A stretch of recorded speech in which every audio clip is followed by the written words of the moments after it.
Hey everyone, and welcome to Boston Autoblog. What does every brand need in their lineup for 2020 and beyond? You guessed it, a 3-row passenger crossover. And today, we're taking a look at the 2020 Subaru Ascent Limited. Now, this isn't the first time Subaru has brought out a 3-row passenger crossover. In fact, it wasn't too long ago that there was a vehicle called the Tribeca. And well, unfortunately for Subaru, it just didn't work out. It missed the mark, and I think, according to a lot of journalists, it was a failure.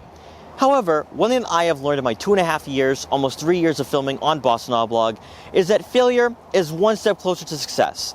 And for Subaru, taking a few years off from this segment and going back to the drawing board and learning from their mistakes, they have come up with a vehicle that Subaru loyalists are really falling in love with.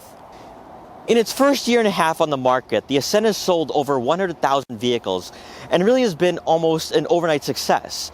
And in 2019 alone, the Ascent has sold more vehicles in this country, not even counting December, than the Tribeca did in almost 7 years. So that's saying quite a lot. So in this video, we're going to go over why Americans love this 3-row passenger crossover, and also why it might be a really good top contender against other competitors in its class. Now before I get in this review, I'd like to thank Subaru of Wakefield in Wakefield, Massachusetts for allowing me to do this review. The link will be in the description below, so you can check out their extensive Subaru inventory. Now, as I've mentioned before in my previous videos, Subaru of Wakefield is all about charity work and giving back to the community.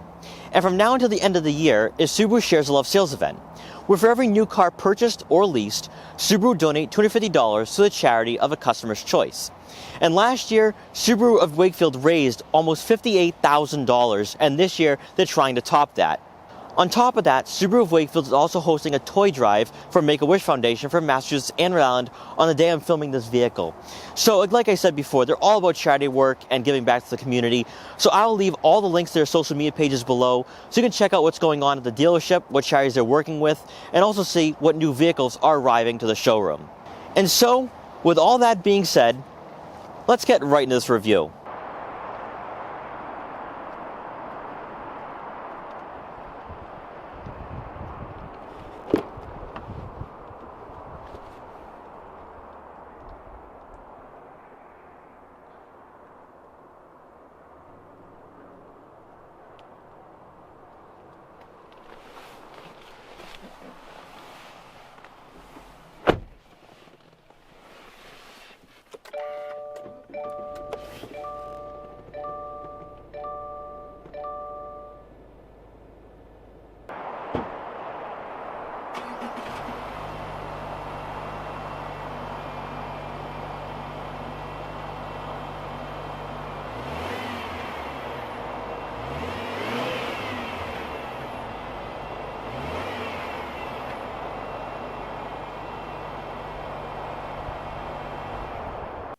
It's no secret that the key to success for any automotive brand in 2020 and beyond is to offer an array of crossovers that consumers in the US find appealing. For some manufacturers, completely overhauling models and retooling the entire lineup is a must, whereas Subaru's approach is to continue perfecting the vehicles they currently offer, which we've already seen with the Forester and Outback. The newest vehicle to wear the Subaru badge, the 3-row passenger Ascent, not only has taken the title of being the flagship of the brand, it also represents Subaru's ambition to offer an entry-level luxury experience, in addition to safety and year-round versatility and practicality. Unlike most brands who've tried making a statement with the road presence of their larger crossovers, Subaru took a more conventional approach, incorporating design elements taken from the Outback and Forester. While the Ascent has its own unique styling, it perfectly fits into the current lineup, and isn't so radically different like the Tribeca, where Subaru loyalists were hesitant to upgrade.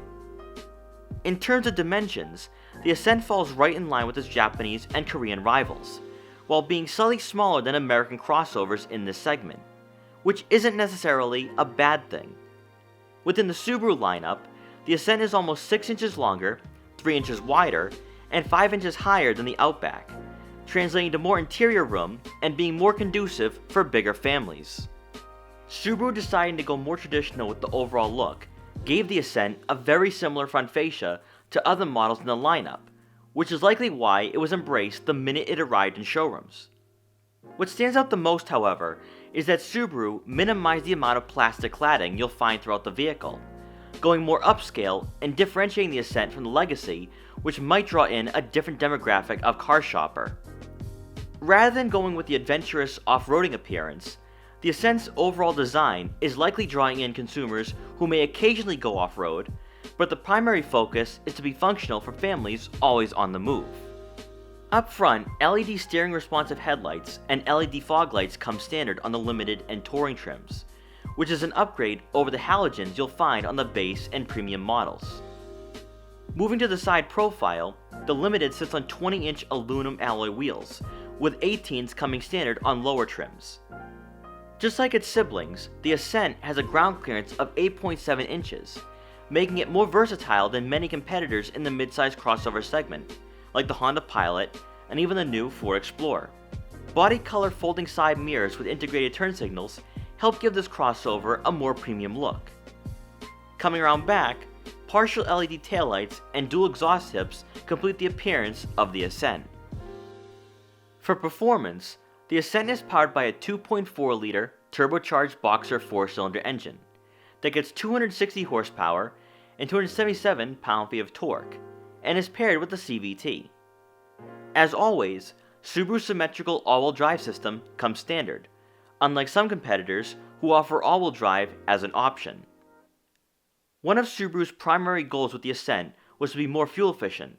You can expect to receive 21 miles per gallon in the city and 27 miles per gallon on the highway, for a combined average of 24 mpgs, which is right in line with most crossovers in its class, while also being slightly better than the Honda Pilot and Nissan Pathfinder. Inside, you're greeted by power adjustable heated leather seats for both the driver and passenger on the Limited trim. If you opt for the Touring, your seats will also be ventilated.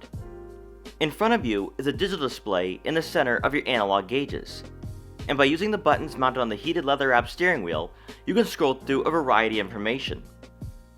Just like we experienced with the Forester, the Ascent comes equipped with a secondary screen above the infotainment system, and from here, you can monitor your fuel economy, weather, turn-by-turn navigation, Apple CarPlay, and the Ascent's safety systems. Below, you'll get an 8-inch touchscreen with Apple CarPlay and Android Auto compatibility, along with onboard navigation. Equipped on the Ascent Limited we have today is the Harman Kardon Premium Audio System, which does come standard on the Touring trim. If you don't want to use the touchscreen, there's quick access buttons below that get you to the desired menu. Layout and responsiveness is good, making for a very user-friendly and easy experience. You'll get a rear backup camera with trajectory, along with rear automatic braking and rear cross-traffic alert. Below the touchscreen, you'll find the buttons for the tri-zone climate control and 3-level heated seats. You can sync all 3 zones for a unified temperature, or you can adjust them individually. As we move down towards the center console, you'll find a 12-volt outlet, a compartment for a smartphone, and 2 USB inputs, along with a button for X mode, which will help you take on snow or any other adverse terrain you may encounter. For the center storage compartment, there's plenty of room for smaller items, and you'll get a tray which can hold loose change or a wallet. And rounding out the front, a panoramic moonroof will let in a lot of natural light and provide a sense of luxury for all occupants inside. Now for passengers in the back, they're going to get a decent amount of legroom here. In fact, I have room to work with. I can move my legs, and I have a couple of inches of room. Now, I'm 5'5", the seat is adjusted to someone of 5'5", so most likely this seat will be further back. However, I do want to point something out here. These seats are adjustable, so you can slide them forward or backwards. So say you have adults in the second row and there's no one in the back, just slide their seat all the way back, and they're going to have a little more room to work with. Now, if your driver is 5'5", maybe 5'6", and you're, maybe 5'8", 5'9", maybe 5'10", you'd have some room here. You have plenty of room. I wouldn't be complaining. And also, if you have passengers in the third row, just slide the seat forward. Maybe have someone around my height, around 5'5", to sit here, and I have room, and they'll have extra room as well. But let's be fair. Let's continue on with the rest of the seating situation. Center seat, plenty of room here. In fact, the one thing I like the most is that there's no hump. So I'm comfortable. So even though being the shortest person, I would be forced to sit in the center, I'm still comfortable here. This isn't too bad, and unlike other vehicles I've reviewed in the past, which does have a hump, this is really comfortable, and I can definitely deal with this over a longer drive. And then on the passenger side, I still have room here. I adjusted the seat all the way back, and for someone around 5'5", I wouldn't be complaining. So if you do have kids that are around 5'5", or maybe younger adults that are not tall, this works. This isn't uncomfortable at all. And I think, especially for a family that is growing, that has maybe 3 or 4 kids, this totally works. Now the Ascent that I am in today is the 8-seater, so you don't get captain's chairs for the second row. However, you do get a center armrest with 2 cup holders. And if this was a 7-seater, the cup holders would be down here. And speaking of cup holders, you get 19 of them in the Ascent, which is insane. On top of that, you get 3-zone climate control and 2 level heated seats, which on a very cold day like today, I would totally utilize and take advantage of. You also have different fan settings as well to really help passengers back here feel very comfortable. You also get 2 USB inputs, which if you have kids or adults back here that want to use their iPhones or iPads, they can just plug it right in and they'll be very happy back here. Now for the third row, I do have to say that you're probably going to want to have the kids back here and leave the adults in the second row, because to fit a full-size adult back here would be a major feat. Now for me at 5'5", and this is one of the advantages of being short, I am okay being behind the seat.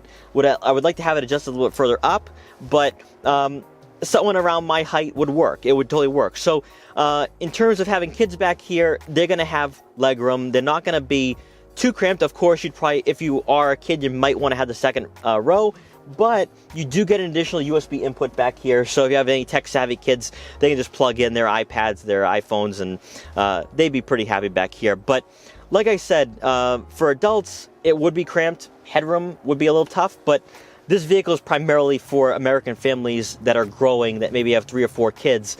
So most likely you're going to have maybe 8 to 10-year-olds back here, and I don't think they'd be complaining at all. Now for rear cargo room, you're going to initially get 17.5 cubic feet of rear cargo room. But I wanted to show you guys what else you could fit, so I folded the third row seats as well. If you're going on a camping trip or skiing and you don't need that third row, you'll be able to fit all your gear, all your camping or skiing gear. And then if you really wanted to utilize all the room you have, you could fold the second row seats and you get 72.5 cubic feet. Now before I end this review, I want to focus on a few things. And we're going to start off with the interior. Now with the infotainment system, we've already gone over the fact that it's responsive and that it's very user-friendly. But button layout really stands out the most to me, because with most vehicles and most competitors, they push the infotainment systems further inward. We actually have to reach for the buttons. Whereas Subaru is focusing on practicality and usability. I think with Subaru, it's all about really making the driver more comfortable rather than eye candy. And a lot of brands are focusing on eye candy more than anything.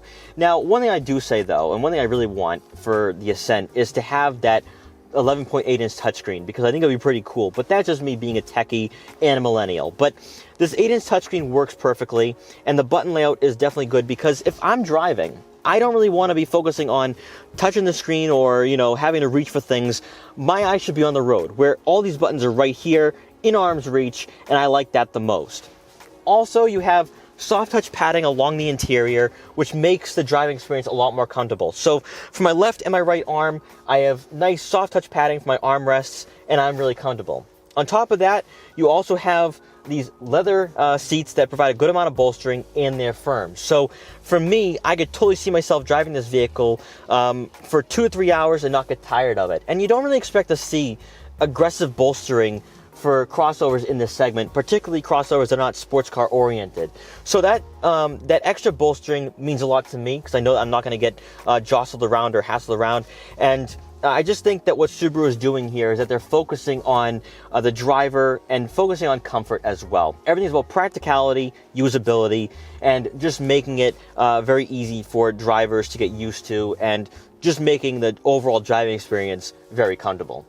So at the end of the day, what Subaru is offering here with the Ascent is affordability, practicality, and versatility. Think about it, at $32,000, you get symmetrical all-wheel drive as standard. Whereas some competitors, they might be priced at $31,000, $32,000, but they pay an extra $2,000 for that all-wheel drive system. And in fact, there's some competitors in this segment that you can't even get all-wheel drive until you pay about $38,000 or $39,000, like the Ford Explorer. And when you are a customer and you're looking at the best vehicle for the price, you start wondering, well, I could buy a premium or limited Ascent for $39,000. And I get some extra goodies. I get the leather seats, I got the heated seats. I get a panoramic moonroof if I want to get the extra add-ons. That's why people really gravitate towards Subarus, because they undercut their competitors. They provide that all drive system, and that's why up here in New England, Subaru really is the vehicle to go with. It's that go-to vehicle. So guys, thank you so much for watching this video. Please like, comment, share, and subscribe for more. And I'll see you guys next time.